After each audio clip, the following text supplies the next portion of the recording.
Order! Order! You are an incorrigible delinquent at times. Behave yourself, man!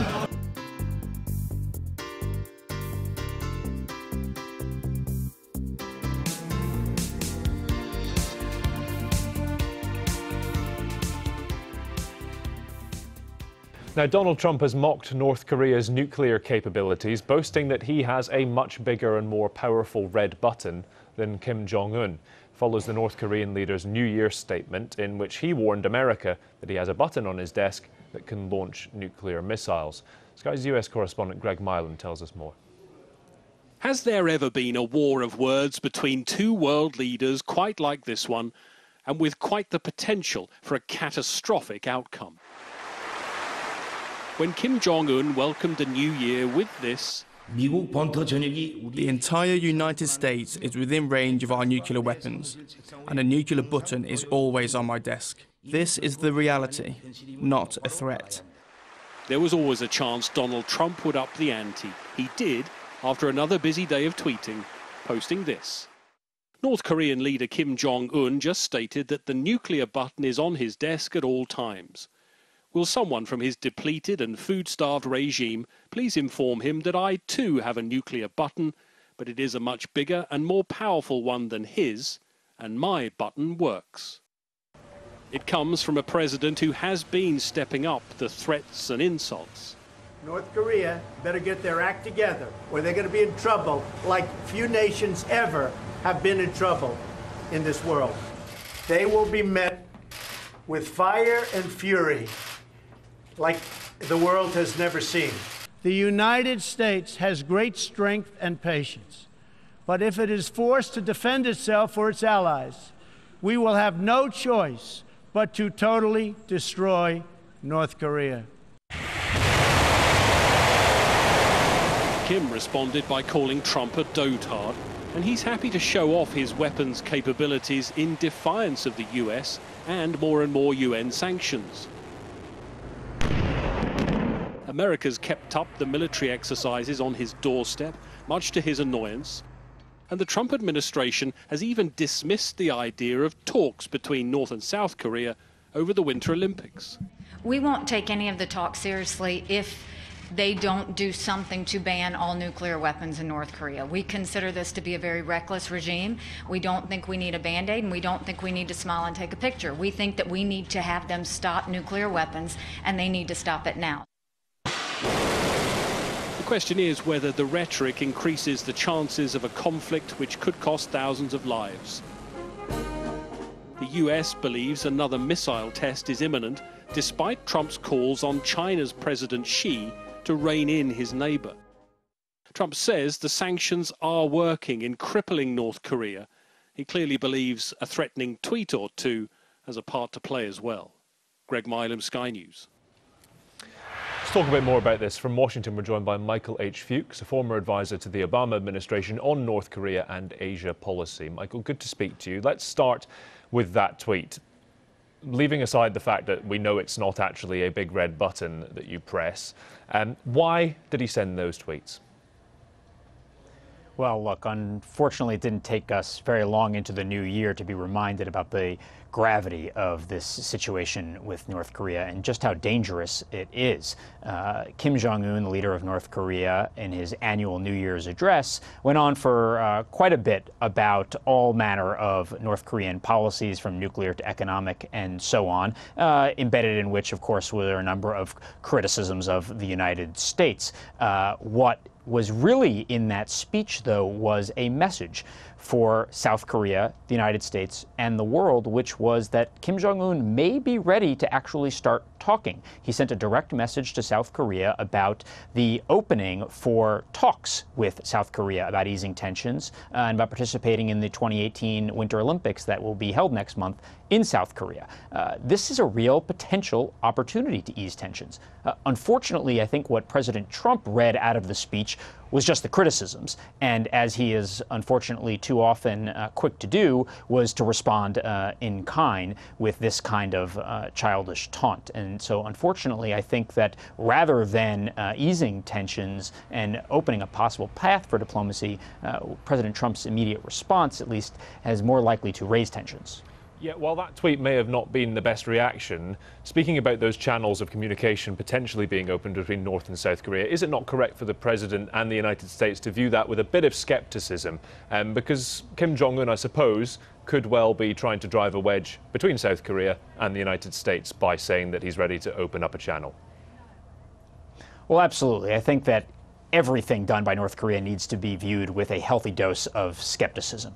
But at the same time, there will be no effective approach to the North Korean threat without the United States and South Korea's ally moving in lockstep. So the only danger here by the outreach from North Korea to South Korea, which clearly, as you pointed out, is intended to drive a wedge between Seoul and Washington, the real danger here is that Seoul and Washington are not on the same page. As long as Washington and Seoul remain on the same page about our approach to North Korea, there's very little danger in this diplomacy, and in fact, the diplomacy is necessary.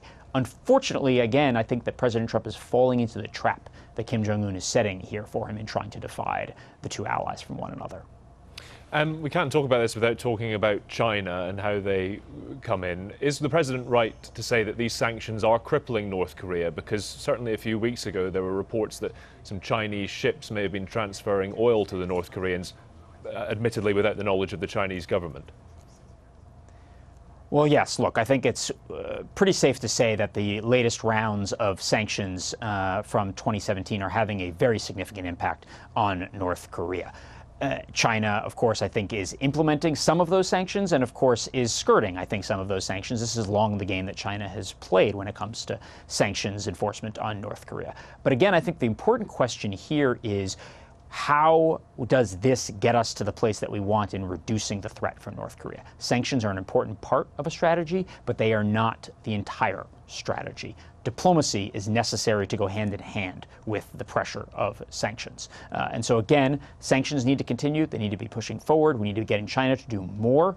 But at the same time, we need to be combining that with diplomacy.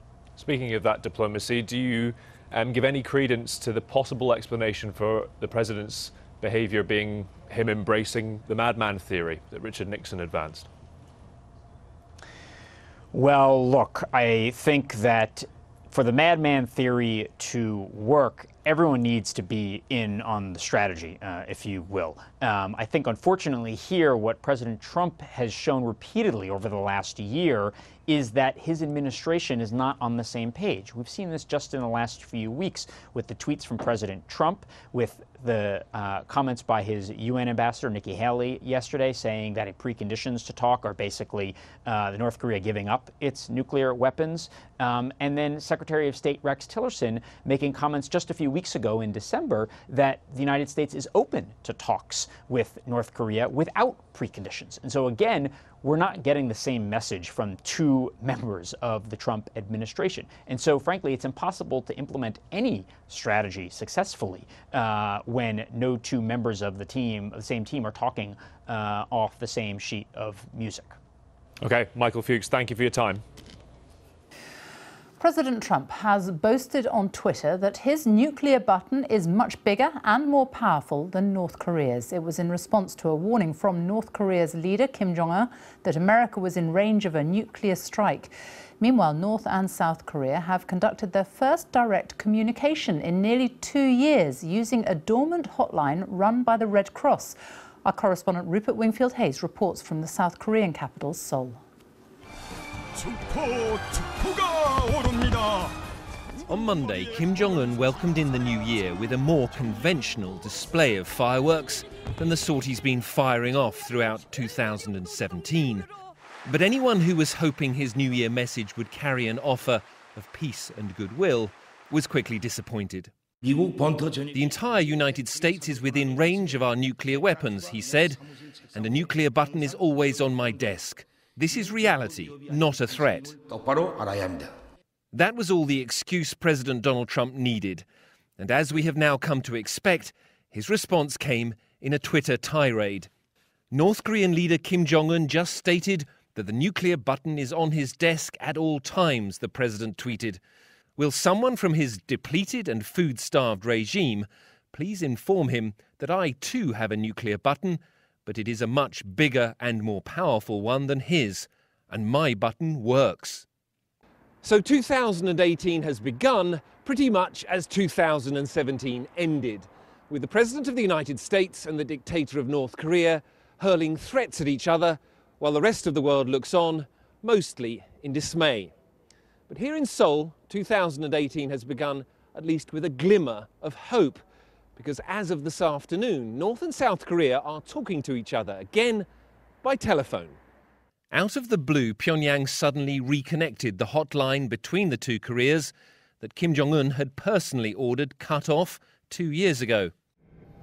In his New Year address, Kim also said he was prepared to send a team to take part in the Winter Olympics, which begin here in South Korea in a little over a month. The US State Department accused North Korea of attempting to drive a wedge between the US and its South Korean ally. And it could be right. But for the 20 million people of Seoul who live within firing range of North Korea's artillery, any sign that Pyongyang is willing to talk is a New Year gift they will welcome.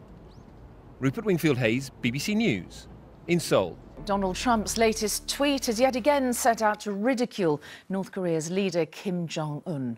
Responding to words from his rival, the president boasted that his nuclear button was bigger, adding the warning, "Mine works." Our Washington correspondent Robert Moore reports. Within hours of his return to Washington at the start of the new year, and Donald Trump has created a fresh storm over his conduct and his judgment. The president has renewed his battle of words with Kim Jong-un, but it is the tone that has shaken Washington the most. The North Korean leader had declared in a New Year's Day address that he now possessed a nuclear button on his desk, allowing him to launch at a moment's notice a strike on the United States. In response, Trump tweeted this: "Will someone from his depleted and food-starved regime please inform him that I too have a nuclear button, but it is a much bigger and more powerful one than his, and my button works."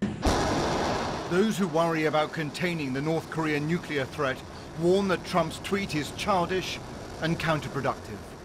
And the way our president conducted this needless provocation was in a very juvenile, immature, and embarrassing fashion. I think it erodes our credibility when the president goes out there and brags about the size of our nuclear arsenal. In normal times, the world's most formidable nuclear weapons would never be the subject of tweets and jokes. And in fact, the briefcase, known as the nuclear football, doesn't have a button at all.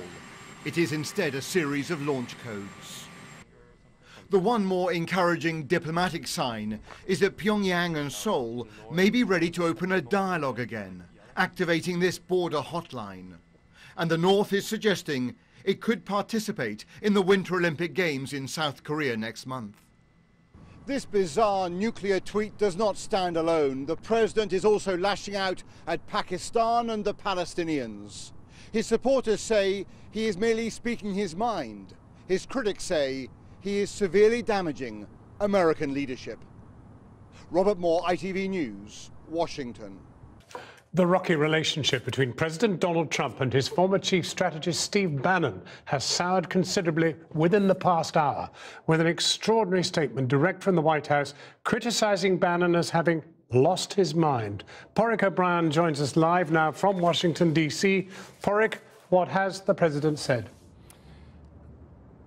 Well, first, John, just a quick reminder of who Steve Bannon is. As you said, he was the chief strategist both before the election and the campaign and when Trump entered the White House. He was the ideological wind underneath Trump's wings, an absolutely key figure. And the stuff that's come out today is explosive. It's quotes from Bannon in a new book appropriately called Fire and Fury Inside the White House. And some of the most explosive stuff, he talks about a meeting between between the president's son, Don Jr., which we knew about, and a group of Russians in 2016. But Bannon goes a step further. He calls that meeting unpatriotic. He calls that meeting treasonous, and said in all likelihood that group of Russians was brought up to see the president, or the president-to-be himself. He goes on to say he's only getting started now. He goes on to look at the Mueller investigation. He thinks that that will focus on money laundering.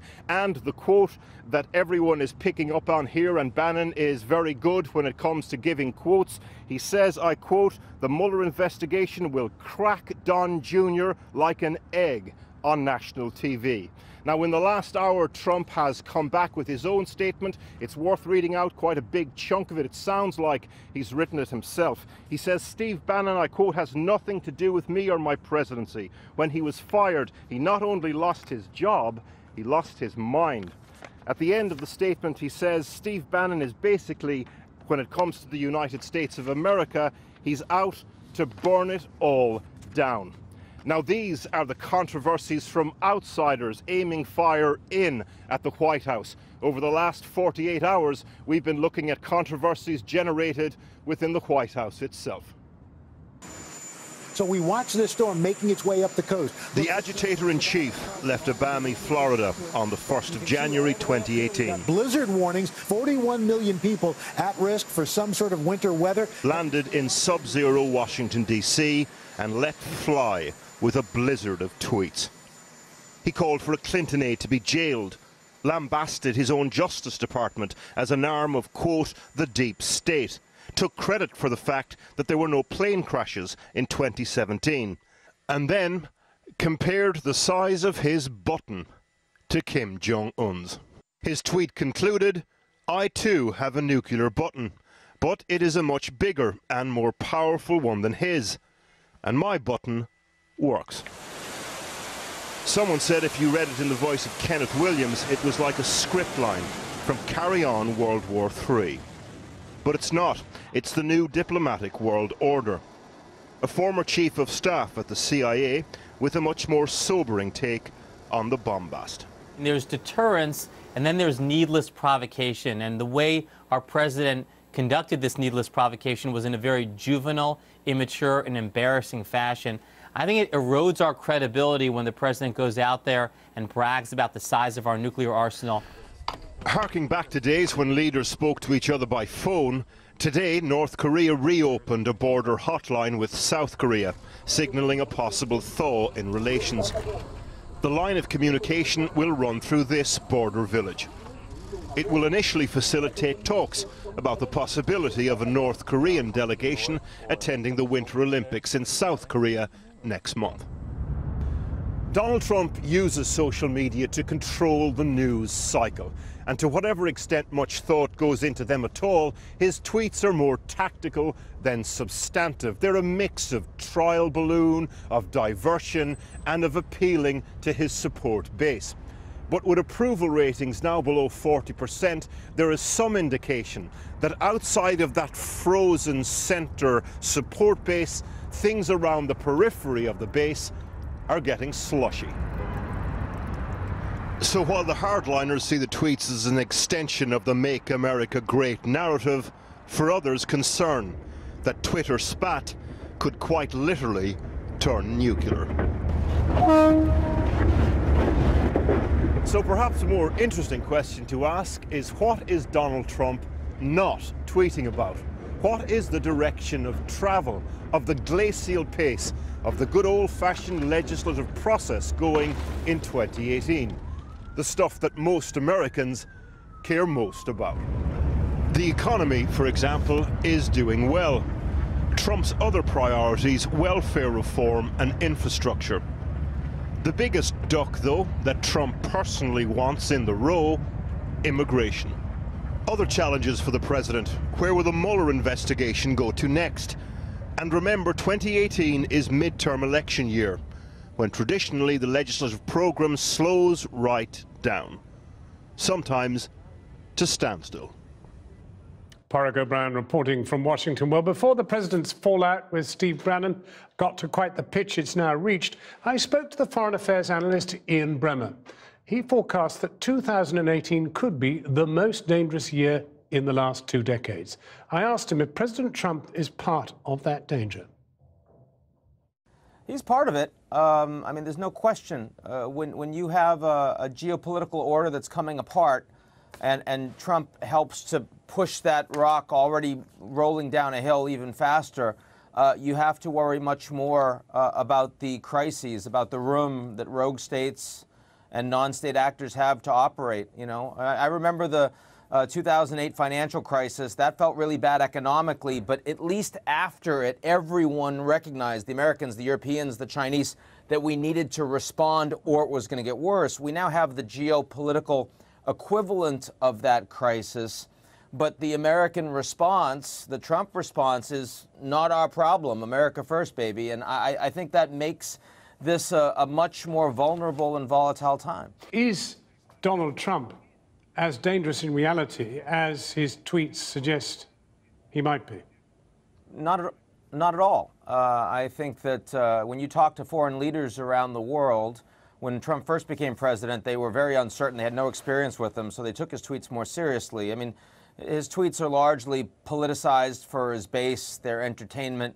There's something to do. They very infrequently reflect policy. But more importantly is simply the unwillingness of not just Trump, but of the United States more broadly to be the global policeman, to be the architect of global trade, to promote global values. And in the absence of that, no one else is going to play that role. We know that if you don't fix these things, they get worse. And when I look at the year ahead, there are just a lot of holes in the road that make you feel like some wheels are going to come off. It's hard to imagine this is sustainable. Let's put it that way.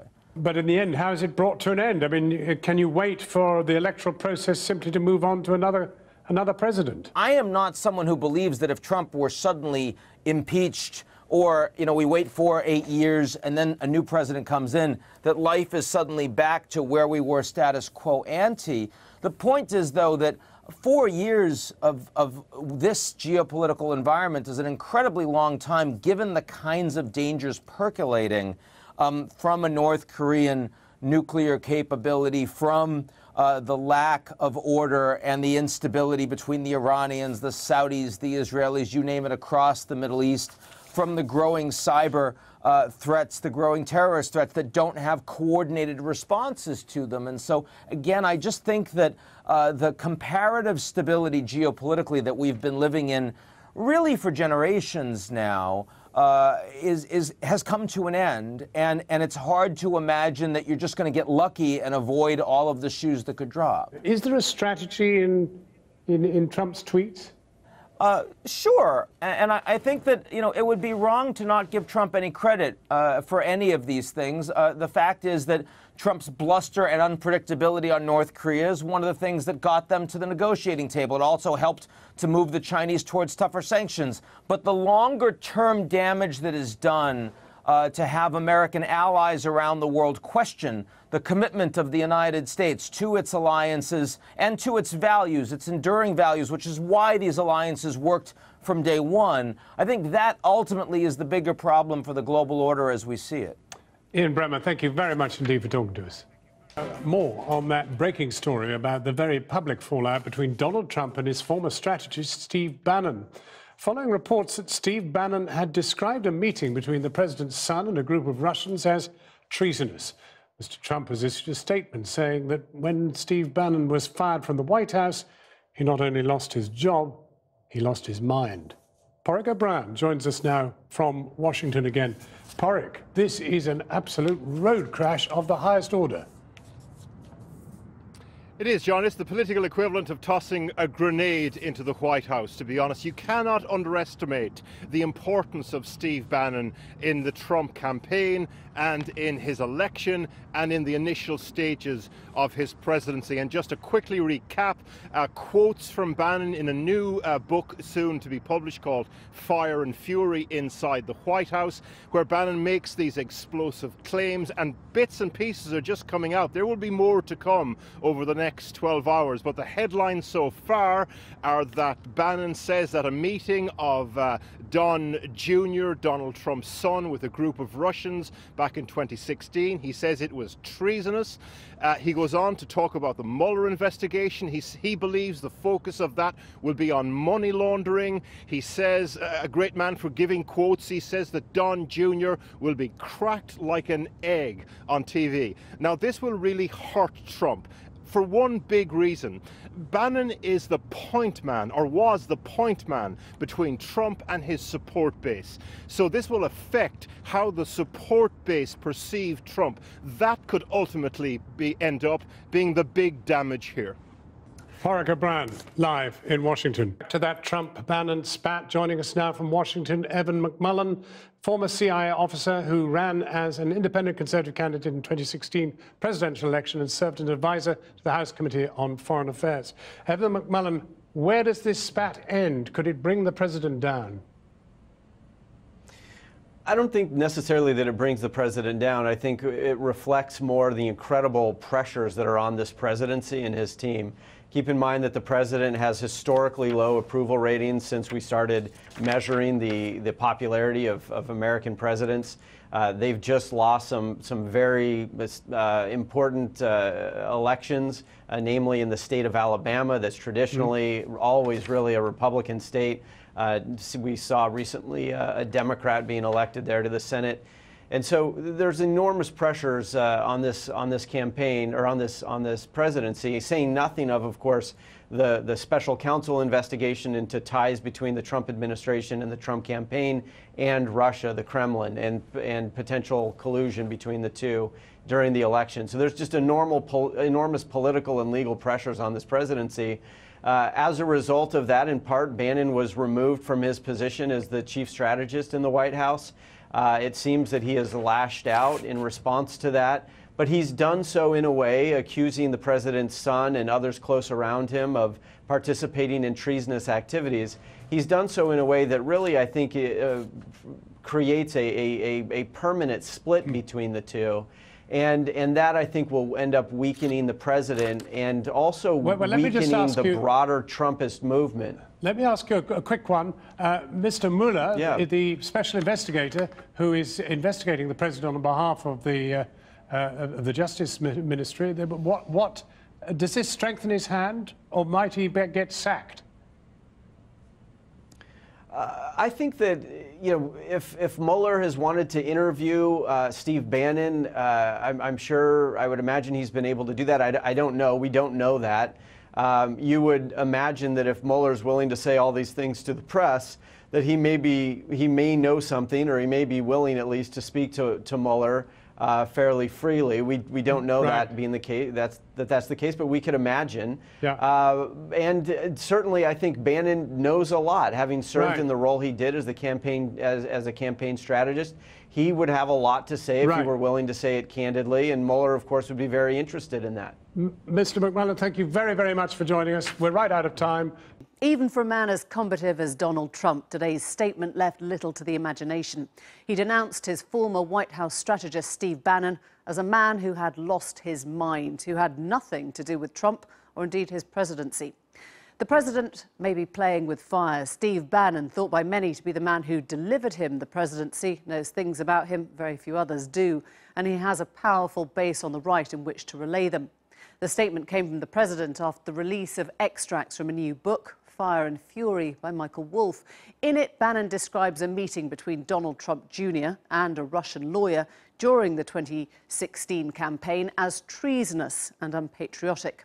It sounds like an ordinary Trump spat, but these questions go far deeper. Who will the Republican base now see as their leader, and this in a midterm election year? The relationship between Donald Trump and Steve Bannon is one of the most curious in modern America.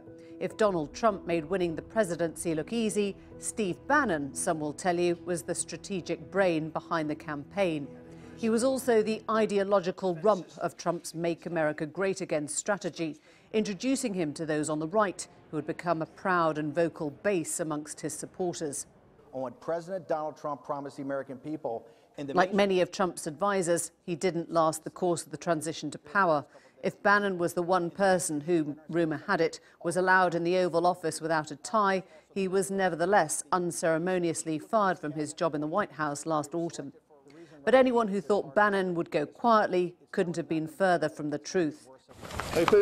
He backed Roy Moore for the Alabama Senate race last December and is encouraging hard-right candidates to take on sitting Republican senators in almost every seat that's up for the midterm elections this November, part of what he sees as his broader populist war against the Republican establishment. Bannon remains a powerful force in the alt-right news site Breitbart, which could yet turn its editorial power against the president. The bigger question this schism raises is what happens now to the base. Do they stick loyally with their leader, Trump himself, or realign with the ideology that brought them to him in the first place, the now free agent that is Steve Bannon? Well, the spectacular breakdown of communication between the two men was inevitably the focus of questions at the daily White House press briefing this evening. Here's Press Secretary Sarah Huckabee Sanders responding to a question about whether Donald Trump Jr. had committed treason. I think that is a ridiculous accusation and one that I'm pretty sure we've addressed many times from here before. And if that's in reference to comments made by Mr. Bannon, I'd refer you back to the ones that he made previously on 60 Minutes, where he called the collusion with Russia about this president a total farce. So I think I would look back at that. If anybody's been inconsistent, it's been him. Certainly hasn't been the president or this administration. It's been reported that he was furious when these reports first came out about what Bannon was quoted as saying. Is that an accurate depiction? I think furious, disgusted would probably certainly fit when you make such outrageous claims and completely false claims against the president, his administration. Sarah Huckabee Sanders, so what's going on here and where does this leave the president? Raheem Kassam is a close advisor to Steve Bannon and the UK editor of his Breitbart News. Mika Mosbacher is a campaigner for President Trump who works on the Trump 2020 Advisory Committee. It's great to have you both. Thank you for joining us. Raheem, I'm going to ask you first of all to just take us inside Steve Bannon's mind. You know him well. Does Bannon really believe that Don Jr.'s meeting with a Russian lawyer was treasonous? I think when you look at how this book was written, really how any book like this is written, you know, the author will have posed certain questions to the interview subjects. The interview subjects will give answers, and some of those questions are hypothetical. For instance, they will come with a context such as, if this was discussed in that meeting at this time and it went on to do X, Y, Z, does it mean it's treasonous and what have you?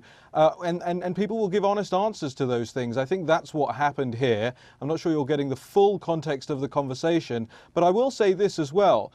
Steve Bannon was in the Pentagon during the Reagan administration. He's a naval officer. He understands what the Russia threat really is, outside of the sort of media obsession over how many Facebook ads they took out and so on and so forth. So he understands what the geopolitical threat is, and I think he takes that very seriously. So when he remarks that, you know, these people shouldn't probably have not been in Trump Tower taking meetings with senior campaign staff without lawyers in the room, I would say that's a fair thing to say. And did he say that at the time? Did he say that to Trump and his son? Well, I'm not, you know, I wasn't privy to what was going on in Trump Tower at the time. I don't know who learned what when in that. I can't imagine he would have stayed silent if he knew that that was going on at the time.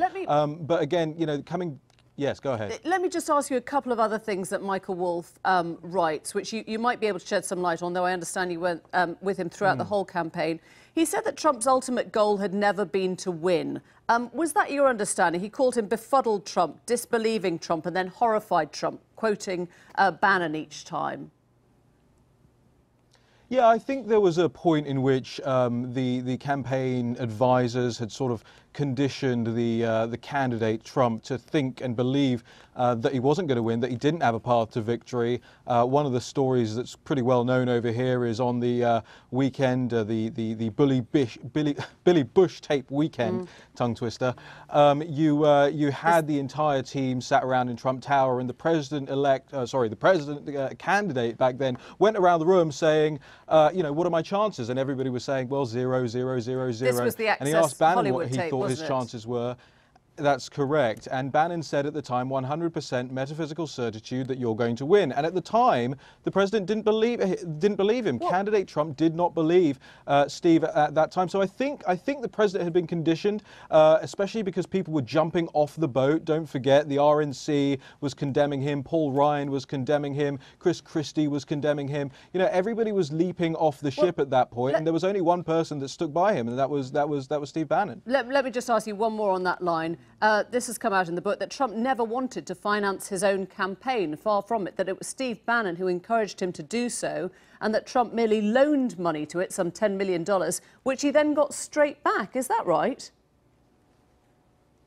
I don't know if he got it straight back. I would imagine that nobody really wants to finance their own campaign. But going into a situation where Steve Bannon joined the campaign, they were double digits down in all the battleground states. They knew they needed to spend money. Well, where was the money going to come from fastest? Was it going to be going around the country doing big donor lunches and meetings and all this kind of stuff? Or was it going to be asking the candidate to put his hands in his deep pockets and stump some of the money up himself? I think that's perfectly reasonable. And it's also perfectly reasonable, by the way, why you might not want to do that as a candidate if you're being convinced by so many people around you that you're onto a loser. The good thing about it is he was convinced to do it. He did spend the money. Steve did work on the campaign, and they did win. Let me bring Mika in. Thank you for being so patient. I just want to get to the bottom of some of those quotes from Steve Bannon. Mika, what do you make of some of these quotes? That Trump never wanted to win, that he was horrified when he did, that Bannon called it, and I quote here, the broke dick campaign. This was a man who was never intending to be the president, never thought he could be the president. I disagree totally. First of all, anointing Steve Bannon the kingmaker is a gross over-exaggeration. If anything, Trump won because Trump outperformed and outworked 17 candidates. He did over 250 rallies, and I've been part of 5 political campaigns, and most candidates are very scripted and kept in sort of a bubble. President Trump has some of the best political instincts I've ever seen. He was off script. What he said in terms of populism was all Trumpism. And like all campaigns, there were advisors that came and went, and they had certain roles at certain times. But Trump would have won 2016 without Steve Bannon. Well, let's throw it forward then. You're on the 2020 campaign, and before that, of course, we've got the midterms. Are you worried that Bannon and Breitbart, if you like, will pit itself against Trump now, putting up candidates of the hard right, which may make it very hard for him to keep the Senate? I don't think Breitbart wants to get labeled fake news like CNN. First of all, I look at the RNC. They've raised over $130 million in a non-election year, and 70% of that are small donors.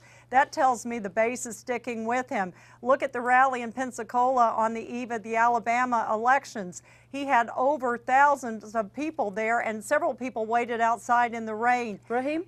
Steve Bannon had broken with the president over Roy Moore because the president initially supported Luther Strange. So we already were seeing a slight break in that relationship. Raheem, do you think that the base now goes with Bannon, or does it stick with Trump? I think it sticks all together, and I think Mika is mischaracterizing what's going on here. I think if you look at what Steve Bannon is doing, if you look at Breitbart News, it's still the only news site in the world and in the United States that truly endorses. You see, we don't hide our political affiliations at Breitbart News.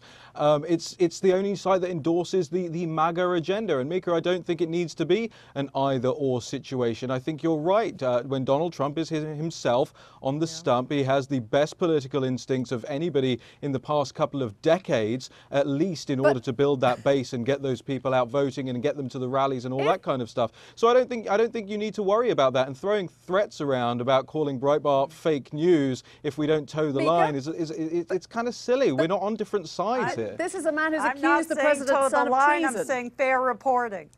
Okay, so this is a man... Oh, the treason comment is outrageous.